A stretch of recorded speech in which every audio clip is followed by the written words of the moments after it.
साहेबगंज नगर परिषद में स्थित राजकीय मध्य विद्यालय बालक के परिसर में रविवार को भारत रत्न संविधान रचयिता बाबा साहब डॉक्टर भीमराव अंबेडकर की 134वीं जयंती समारोह पखवाड़ा मनाई गई। समारोह की अध्यक्षता सेवानिवृत्त शिक्षक हरिलाल राम ने किया, वहीं मंच का संचालन उमेश कुमार उर्वशी ने किया।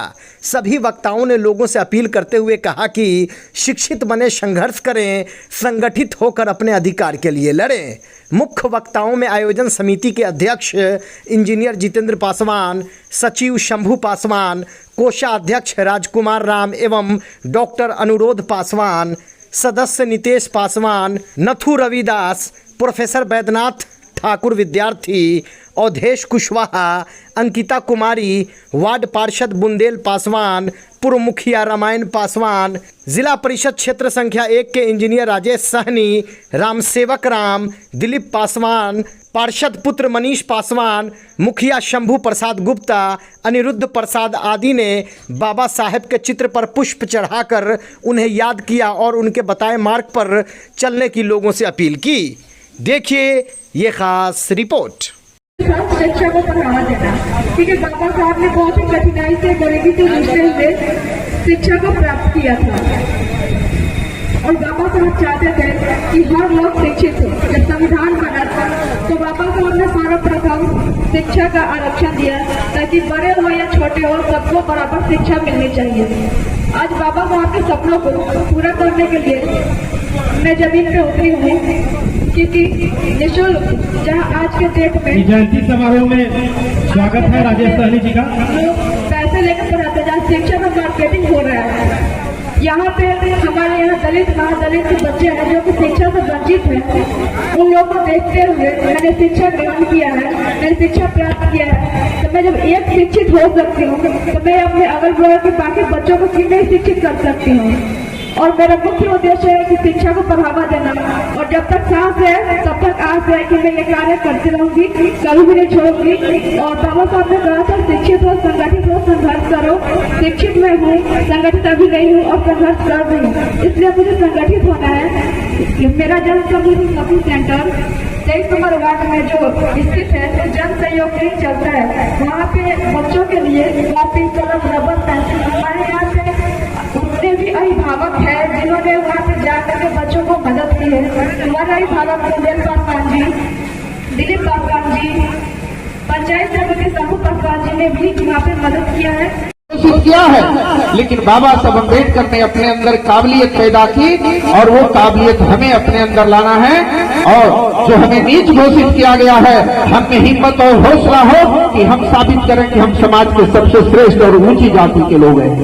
हम सबसे श्रेष्ठ और सबसे ऊंची जाति के लोग हैं और हमें व्यवहारिक रूप से अपने शादी समारोह में परमीन भोज नहीं देना चाहिए। जो हमारे साथ, हमारे नातेदार, रिश्तेदार के साथ बैठकर भोजन नहीं कर सकता, जाति के आधार पर हमें उसे अपने समारोह में आमंत्रित नहीं करना चाहिए। हमें अपने आप को पहले ऊंची जात घोषित करना होगा। दूसरी बात मैं कहूंगा कि हमारे अंदर शासक का संस्कार आना चाहिए। शासक का संस्कार और शोषित का संस्कार, ये दो संस्कार है। शासक का संस्कार क्या है और शोषित का संस्कार क्या है? शोषित हमेशा याचना करता है, शोषित हमेशा उम्मीद करता है, शोषित हमेशा हाथ फैलाकर मांगता है। और शासक क्या करता है? शासक देने की ताकत पैदा करता है। शासक हमेशा हिम्मत हौसला के बल पर शासक बनना चाहता है। बाबा साहब अम्बेडकर का ये संदेश था कि हम अगर अपने सभी समस्याओं का समाधान करना चाहते हैं तो हम शासक बने। और शासक कहने मात्र से नहीं बन सकते, शासक हमें संस्कार हासिल करके बनना पड़ेगा। मैं आप लोगों को एक दृष्टांत बताऊं। रुपया हमेशा 100 पैसे के बनते, 99 पैसे के रुपये नहीं बन सकते। आपको अगर इस देश में शासन करना, जमात बनना है, तो आपको इस देश के 100% लोगों की राजनीति करनी होगी। इस देश में जब आप 100% के लोगों की राजनीति करेंगे, तब आपके जो विरोधी भी हैं वे भी आपके कायल होंगे। 85 पैसे 90 पैसे के रुपये नहीं बनते। तो मैं कहा कि शासक का संस्कार हमें अपने अंदर पैदा करना, हमें याचना नहीं करना, हमें हाथ नहीं फैलाना और हमें देने लायक बनना, ये संस्कार हमारे अंदर मान्यवर साहब कांशी राम जी ने दिया। हम लोग हजारों साल से तलवे के नीचे बैठते थे, दूसरे के सामने याचना करते थे। मान्यवर साहब कांशी राम ने टूटे हुए रेत की पैसे को रुपया के रूप में स्थापित किया।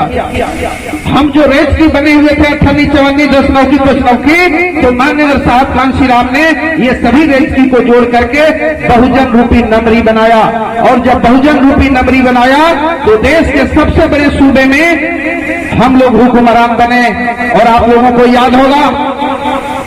याद ये होगा कि मान्यवर साहब कांशी राम ने जब उत्तर प्रदेश में सरकार बनाई थी, तो माननीय बहन जी ने क्या किया कि हम आरक्षण वाले समाज कहे जाते थे।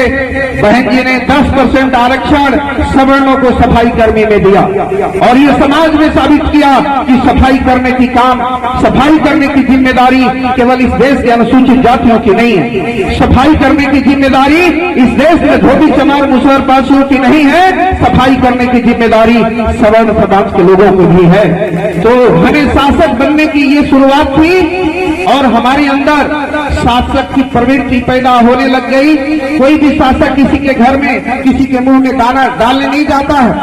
उत्तर प्रदेश में जब आपके हाथ में हुकूमत आई तो जहां सबसे अच्छे रोड दिखने लग गए, जहां सबसे अच्छे लाइट दिखने लग गए, सड़क के किनारे नाली दिखने लग गए, तो लोग कहते थे कि ये अब चमरौती है, चमरौती इस लायक हो गया। इसलिए मैं बहुजन समाज के लोगों से कहता हूं कि अगर आपको अच्छे मोहल्लों में रहना है, आपको अगर सड़क के किनारे अच्छी लाइट चाहिए, अगर आपको अपने मोहल्ले में अच्छे स्कूल चाहिए, अच्छे अस्पताल चाहिए, तो आप अपने इस देश में अपने हाथ में हुकूमत लो और उसके लिए बाबा साहब अम्बेडकर के संकल्प को अपने अंदर धारण करना होगा कि हम कम पैसे में नहीं, कम कीमत में नहीं, किसी भी कीमत में बिकने वाला समाज नहीं बनेंगे। और जब तक हम बिकने वाला बने रहेंगे तब तक हम शासक नहीं बन सकते। नाथुराम राय जी को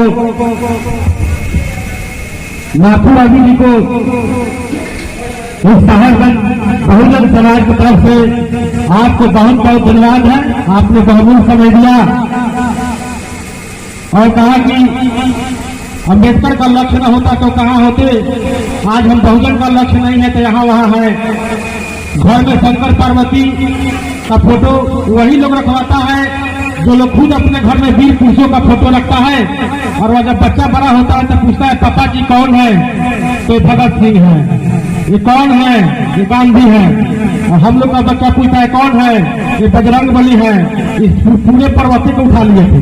आगे इस कार्यक्रम की कड़ी को बढ़ाते हुए जितने ही वक्ता है उनसे मेरा निवेदन रहेगा, समय बहुत हो चुका है, कम समय में महत्वपूर्ण बातें रखते हुए 4-5 मिनट में अपनी बातों को रखेंगे।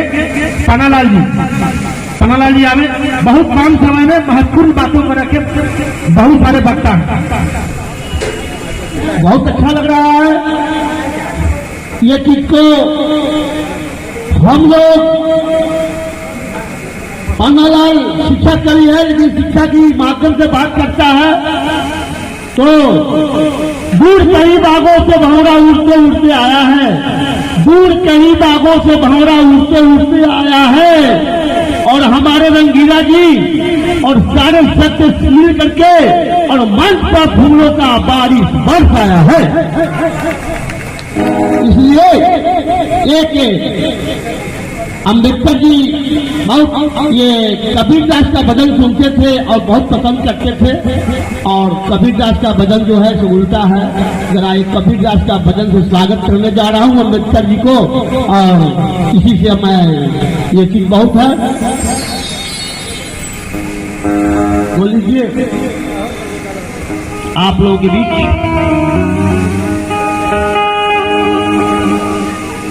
ऐसा ज्ञान न देखाए उधो जी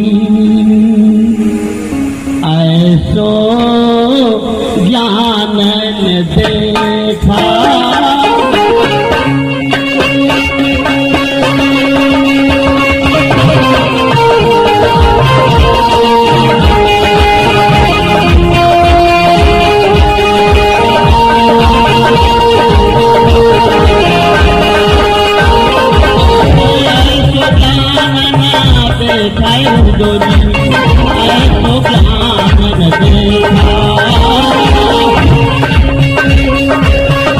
के अवसर पर मंच पर उपस्थित सभी साथियों को जय भीम नमो बुधाय जय मानव। साथियों, मेरा नाम स्वर्गीय सुनील रविदास है। इस बात पे कुछ लोग को हंसी आ रही थी। एक शब्द ज्यादा नहीं, 2-4 शब्द बोलूंगा कि प्रकृति के गोद में हम सभी साथी यहाँ इस विद्यालय के प्रांगण में बैठे हुए हैं। क्या यह स्वर्ग से कम है? बताया जाए। अगर यह स्वर्ग है तो मैं स्वर्गीय हूँ निश्चित रूप से। कहता हूँ आप आजीवन मैं जब तक जिंदा रहूंगा उसमें सहयोग करूंगा। कोशिश है कि पुस्तकालय बने और मैं आजीवन सहयोग करने के लिए तैयार हूँ। बहुत बहुत धन्यवाद स्वर्गीय सुनील रविदास। महाकारुणिक समय ठकुर बाबा साहेब भीमराव अम्बेडकर को नमन करते हुए उपस्थित हमारे पूजनीय आदरणीय इस सभा के अध्यक्ष हरिलाल जी, मंच संचालनकर्ता उर्वशी जी एवं सभी उपस्थित साथियों को जय भीम नमो बुधाय।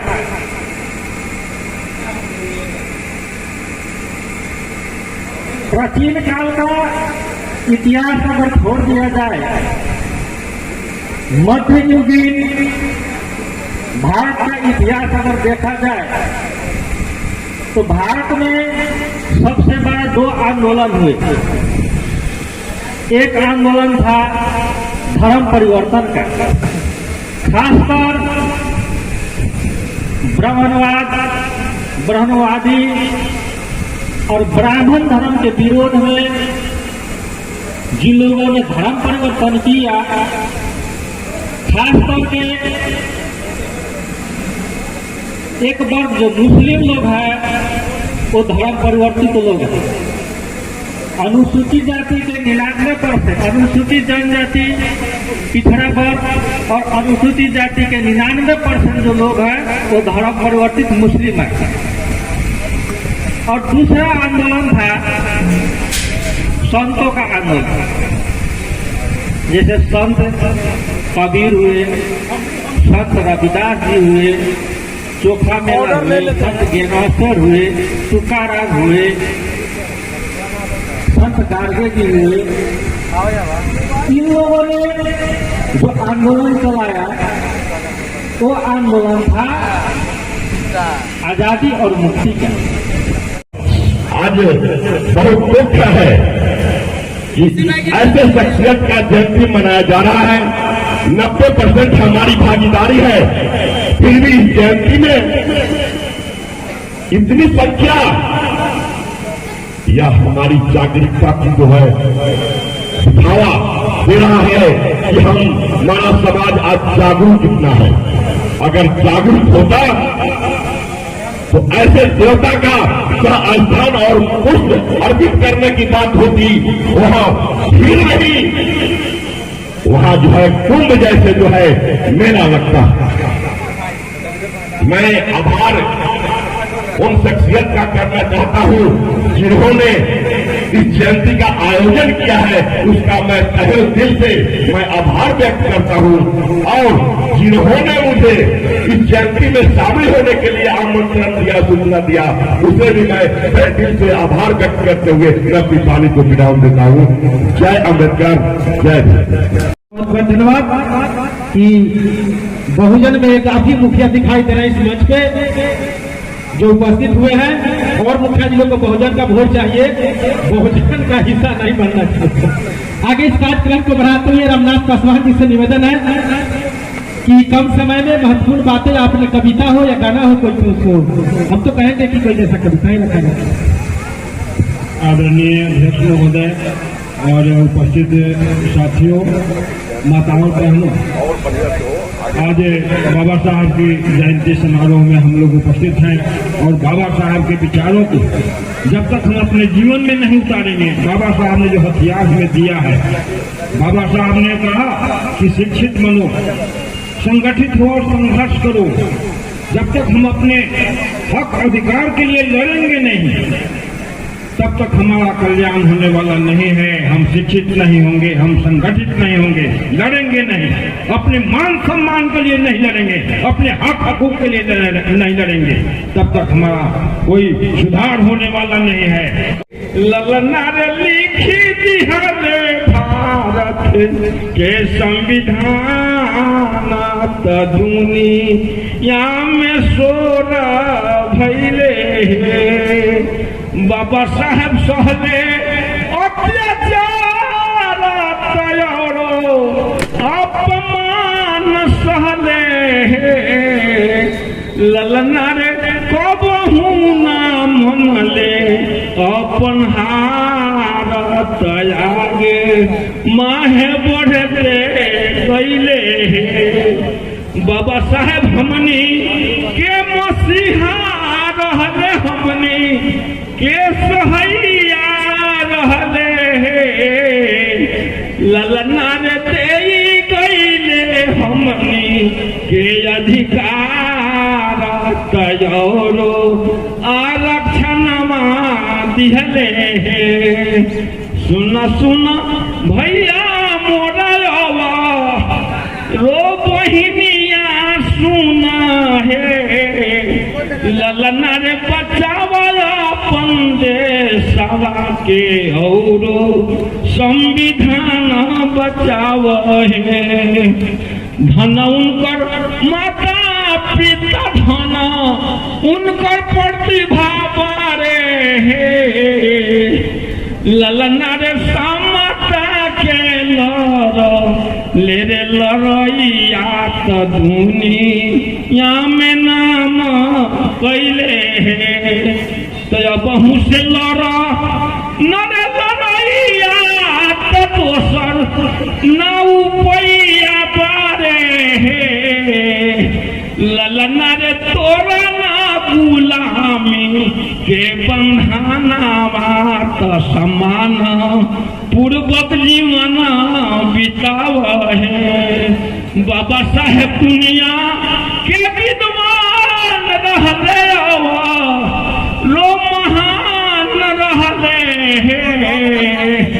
ललना रे भीमा बाई के रहले सुंदर लाल दुनिया में नाम कैले हे। बहुत बहुत धन्यवाद रामनाथ भैया। अपने डॉक्टर अनुरोध भैया बहुत अच्छा बात रखना चाह रहे थे। डॉक्टर अनुरोध प्रसाद भैया, समय के अभाव में उनकी बात को नहीं रखा गया है, लेकिन जानकारी बहुत महत्वपूर्ण रखना चाह रहे थे। मैं उनसे क्षमा चाहूँगा कि आगे कार्यक्रम को बढ़ाते हुए प्रोफेसर बैजनाथ ठाकुर जी को मैं आमंत्रित करता हूँ। बहुत कम समय में प्रोफेसर साहब महत्वपूर्ण विचार को रखते हुए अपनी वाणी को समाप्त करेंगे।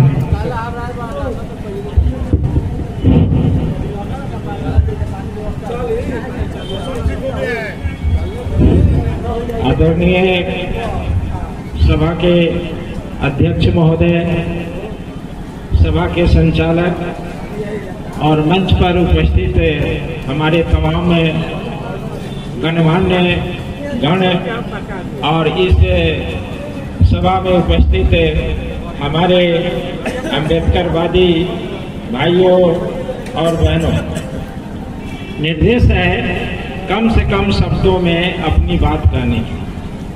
बातें तो बहुत हैं, बहुत सारे लोगों ने कही हैं, लेकिन सबसे पहली बात जो बाबा साहब के बारे में हमें जाननी चाहिए वह है बाबा साहब का व्यक्तित्व और उनका कृतित्व। और दूसरा बिंदु है कि आज के समय में बाबा साहब की प्रासंगिकता।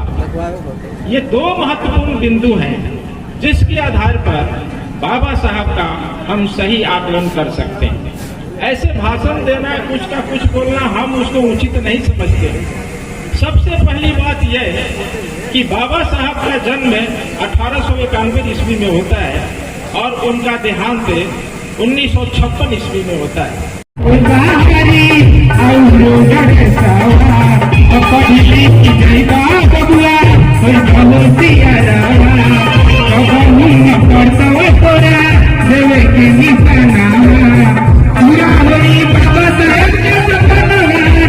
बबुआ हमरो चलाई सकुलावा पूरा होई बाबा साहेब के सपना बबुआ हमरो चलाई सकुलावा आवाया बबुआ हमरो चलाई सकुलावा चलाई सकुला है बबुआ चलाई सकुलावा आवाया या साहेबगंज के धरती पर जो है कि 134वीं बाबा साहेब भीमराव अंबेडकर की जयंती समारोह पखवाड़ा के रूप में मनाई जा रही है। काफी संख्या में लोग यहाँ एकत्रित हुए हैं, बताएं। सबसे पहले मैं आपके इस साहेबगंज सिटी न्यूज चैनल के तरफ से आप सभी श्रोताओं को क्रांतिकारी जय भीम और धन्यवाद देना चाहता हूँ। आज हम सभी ने काफी अथक प्रयास से इस बाबा साहेब की पखवाड़ा जयंती समारोह को सफल बनाए और मैं धन्यवाद देना चाहता हूं कि काफ़ी संख्या में महिलाओं का जो भागीदारी हिस्सेदारी ये रहा कार्यक्रम में, इसे बहुत धन्यवाद उन लोगों को। सोमगढ़ चौक को लेकर एक घोषणा की गई है मंच से, सोमगढ़ चौक को लेकर क्या घोषणा हुई? और देखिए एक्चुअली क्या है कि हम लोग हमेशा बाबा साहेब की जयंती को मनाते हैं, प्रत्येक साल मनाते हैं, लेकिन अभी तक साहेबगंज प्रखंड में कहीं भी बाबा साहेब की मूर्ति का अनावरण नहीं हुआ था और मूर्ति प्रतिमा लगी भी नहीं हुई थी। हमारे साथी गुलाबपट्टी परसौनी के पंचायत समिति पति अनुज भाई बहुत बढ़ चढ़ के आगे अपना एक चौक है, वहाँ उस चौक पे बाबा साहेब की प्रतिमा का अनावरण किए। तो हमें भी दिल में ललसा जगा कि क्यों ना हम अपने पंचायत के जो चौक है, सोमगढ़ चौक है, वहाँ पर हम सभी भाइयों के सहयोग से बाबा साहेब की प्रतिमा बने। और मेरा ये अथक प्रयास रहेगा, हम सभी लोगों से मिलेंगे। अगले 14 अप्रैल से पहले या 14 अप्रैल को ही वहाँ पर मूर्ति स्थापना की कार्यक्रम को शुभारंभ किया जाएगा। और आज के इस कार्यक्रम की अध्यक्षता हमारे गार्जियन पूर्व शिक्षक हरिलाल राम जी और संचालन उमेश दास उर्वशी जी किए हैं। और तहे दिल से मैं हम अपने साथियों का बहुत धन्यवाद देना चाहता हूं कि डॉक्टर अनिरुद्ध भैया जो है वो उनका पैर टूटा हुआ है, फिर भी वो हमारे कदम से कदम मिलाकर हमारा सहयोग किए। मेरे छोटे भाई नितेश कुमार, मेरे साथी पंचायत समिति सदस्य शंभू भाई राजकुमार जी और बुंदेल भैया जो हम लोग के गार्जियन है, दिलीप भैया, इन लोगों का काफ़ी सहयोग मिला जो इस कार्यक्रम को हम लोग सफल बनाए। इंजीनियर जितेंद्र पासवान,